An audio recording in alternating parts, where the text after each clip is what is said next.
Hello guys, नमस्ते सबैजनालाई। तपाईहरुलाई स्वागत छ मेरो युट्युब च्यानल विमल बमडेल ब्लगमा। साथीहरु, आज म यहाँ सुनौली आएको छु। यहाँ हाम्रो बजेरा लिएर सुनौली आएको छु। सुनौली यहाँ अंकलहरु भित्र इन्डिया भित्र जानुभएको छ र हामी यहाँ गाडीमा अंकललाई पर्खेर बसिरहेका छौं। बजै हजुर, यहाँ मैले के भन्छु तपाईले मलाई भन्नु है। बजे आज हामी कुन ठाउँमा आएको भन्नु त?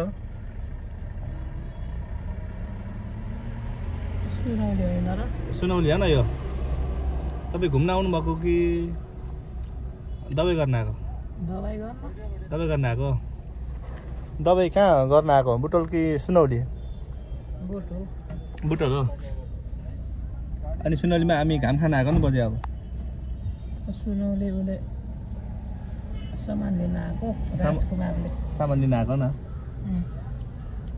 अब तपाईको अब अरु काम छ कि छैन? अब छैन। मसँग गाडीमा हिँड्न रमाइलो लाग्छ तपाईलाई?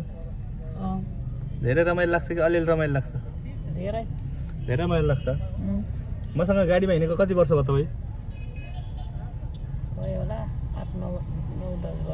9-10 वर्ष भयो नि तपाई मसँग गाडीमा हिँडेको। मेरो अरु गाडीमा सबै गाडीमा हिँड्नु हो नि बजे तपाई? तीनटा गाडीमा हिँड्ने हो। चारवटा गाडीमा हिँड्नु भयो। है गाइज, अब हामी एकछिनमा जान्छौं पाल्पा। एकदम लास्टै गर्मी छ। अहिले हामी घाम खाएर बसिरहेका छौं यहाँ यो पार्किङमा। अब देख्न सक्नुहुन्छ तपाईले सुनौली पनि हल्का प्रगति भएको छ है अहिले गाइज। हेर्नु सब बाटोभरि पुरै बिजहरु बस रमाइलो बस अहिले। पहिला धुलो उड्थ्यो र अहिले खासै धुलो त्यति उड्दैन। अलि बाटो दुईतिरै पिच गरा छ है। अलि यहाँ यो साइडमा अलिअलि मात्र कच्ची छ, न त सबै पिच छ अहिले।